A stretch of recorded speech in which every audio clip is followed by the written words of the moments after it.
പതിറ്റാണ്ടായി വടക്കാഞ്ചേരിയുടെ കന്നഡ വ്യാപാര രംഗത്ത് വിശ്വസ്ത സേവന പാരമ്പര്യമുള്ള ജോൺസൺ കന്നഡ വ്യാപാരം ഇപ്പോൾ ആധുനിക രീതിയിൽ നവീകരിച്ച ഷോറൂമിൽ തിങ്കൾ വെള്ളി ദിവസങ്ങളിൽ രാവിലെ 10 മണി മുതൽ ഉച്ചയ്ക്ക് 1 മണി വരെ കണ്ണ് ഡോക്ടറുടെ പരിശോധന, ഡ്രൈവിംഗ് ലൈസൻസിനായുള്ള സർട്ടിഫിക്കറ്റുകൾ, വിദ്യാർത്ഥികൾക്ക് ആവശ്യമായ ആന്റി ഗ്ലെയർ ബ്ലൂ കട്ട് ലെൻസുകൾ കുറഞ്ഞ വിലയിൽ, ദിവസവും രാവിലെ 9 മണി മുതൽ രാത്രി 8 മണി വരെ ക്വാളിഫൈഡ് ഒപ്റ്റോമെട്രിസ്റ്റിന്റെ സേവനം, എല്ലാവിധ ബ്രാൻഡഡ് ഫ്രെയിമുകൾ, ലെൻസുകൾ എന്നിവ കുറഞ്ഞ നിരക്കിൽ.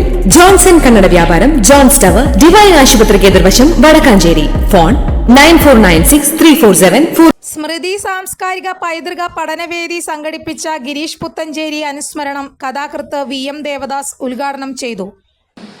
സ്മൃതി സാംസ്കാരിക പൈതൃക പഠന കേന്ദ്രം എന്നാണ്.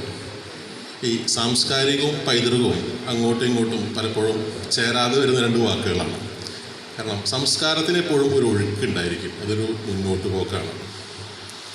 നമുക്കറിയാം, നമ്മൾ സാമൂഹ്യ പാഠം പഠിച്ചിട്ടുള്ള കാലം മുതലേ നദീതട സംസ്കാരങ്ങൾ മുതൽ പുതിയത് സ്വീകരിച്ചുകൊണ്ട്, അത് കലയായിക്കോട്ടെ, സാഹിത്യമായിക്കോട്ടെ, നൃത്തമായിക്കോട്ടെ, പുതിയത് സ്വാംശീകരിച്ചുകൊണ്ട് പുതുക്കപ്പെട്ടുകൊണ്ട് മുന്നോട്ട് പോകുന്ന ഒന്നാണ് സംസ്കാരം.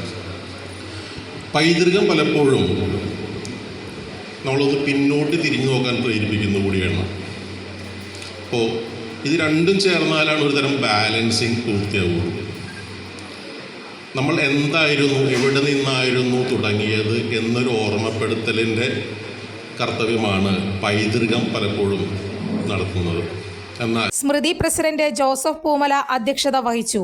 മാധ്യമപ്രവർത്തകൻ MP സുരേന്ദ്രൻ ഗിരീഷ് പുത്തഞ്ചേരി അനുസ്മരണ പ്രഭാഷണം നടത്തി. Kalamandalam Krishnakumar, V Murali, Sasikumar Kodakkadath, advocate Eldho Paul, Sebastian Joseph, KV Mohandas എന്നിവർ പ്രസംഗിച്ചു. ചടങ്ങിൽ കുറ്റിപ്പുഴ രവി, VS ജയശ്രീ, രാമചന്ദ്രൻ കൊണ്ടയൂർ, ജോൺ പനച്ചിക്കൽ, ബിന്ദു ബാസ്വരി എന്നിവരെ ആദരിച്ചു. ഗിരീഷ് പുത്തഞ്ചേരിയുടെ ഗാനാലാപനവും നടന്നു. കൂടുതൽ വാർത്തകൾക്ക് ഞങ്ങളുടെ ചാനൽ സബ്സ്ക്രൈബ് ചെയ്യുക. ഫേസ്ബുക്ക് ഫോളോ അപ്പ് ചെയ്യുക. വാർത്തകൾ വേഗത്തിലറിയാൻ Anytime News.